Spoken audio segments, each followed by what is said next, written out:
Hi, I'm Heather French Henry. I want to tell you about the most significant exhibition ever to come to Kentucky.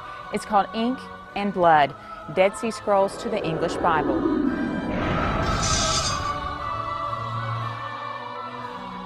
Welcome to Ink and Blood, the museum exhibit of the Bible.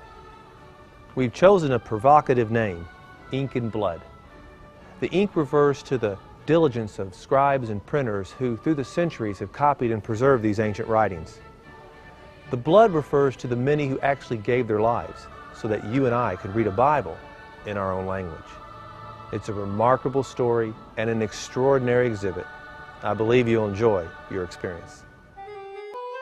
Our journey into the origins of the English Bible begins on the Mount of Olives, overlooking the old city of Jerusalem. Many scholars believe that the Dead Sea Scrolls originally came from a library here in this ancient city. From the Middle East, we will travel through ancient Greece and Rome and across medieval Europe to England, where the first English Bibles were forbidden. And our journey continues to colonial America, where you will see the first Bibles printed on our own soil. This is a remarkable story, a story written in ink and blood. I never thought I would ever see a part of the Dead Sea Scrolls. I've read about them, studied them, and the opportunity to see it is just really something. It was just a most fascinating exhibit. I think the fact that you have 5,000 years of history all under one roof. I've been to the Oriental Institute in Chicago. I've been to a number of traveling museums, but never have I been to one museum where such a lengthy period of time, from 3200 BC all the way to the present, and the transmission of the scriptures in one setting. And that's been tremendous for my family and I. It's a remarkable story of scribes' ink and martyrs' blood, told with over 100 sacred treasures, including Dead Sea Scroll fragments, Gutenberg Bible pages, the first King James Bible, and the first Bible printed on American soil. Don't miss this once-in-a-lifetime opportunity to experience the archaeology, the art, and the story of the most printed book in history, the Bible.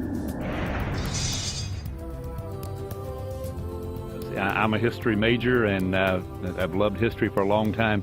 And this is history, but even more than history, it's theological, and it's God's work down through the history and how God used different men in different places to accomplish His purpose. One thing that I saw the kids really enjoying was the Gutenberg printing press, how they actually have a demonstration of it and an actual replica of it.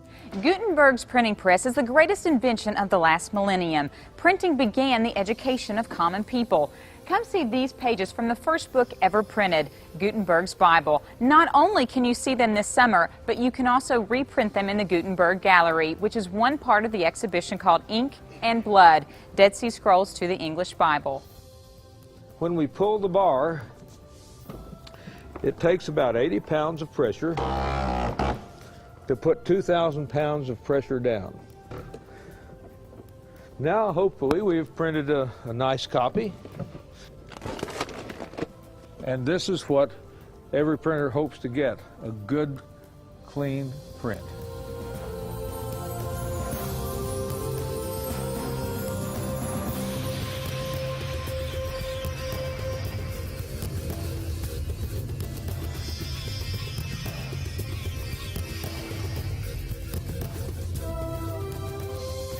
Just anybody who is my age should come, just because the learning experience is amazing.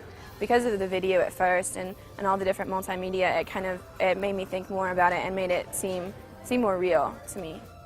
These scrolls made international news on April 14th, 1948, and were called the Dead Sea Scrolls. Between the year 1947 and 1956, a total of 11 caves were discovered. The majority of these were discovered by the local Bedouin people, including the first cave, and others by archaeologists. Overall, the caves at Qumran yielded parts of every Old Testament book except the Book of Esther, and are dated between 250 BC and 70 AD. So I think that the old Western civilization had this privilege of the scrolls found in Qumran. All of us, Christians and Jews alike, this was something wonderful that happened to us.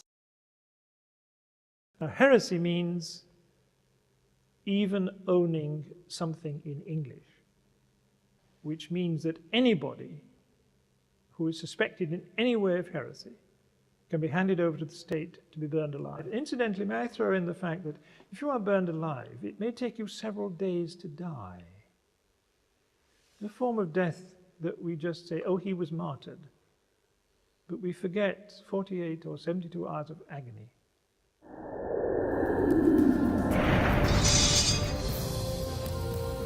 These books are often called Pilgrim's Bibles because the Pilgrims brought them to America on the Mayflower. They are the Bibles of Jamestown and Pocahontas. Even more, they're the first English Bibles to contain individual verses. You might say these are the first Bibles where John 3:16 is labeled John 3:16. You can read the Bible of the Pilgrims this summer at the Lexington Center at Rep Arena. It's just one part of the exhibition, Ink and Blood, Dead Sea Scrolls to the English Bible.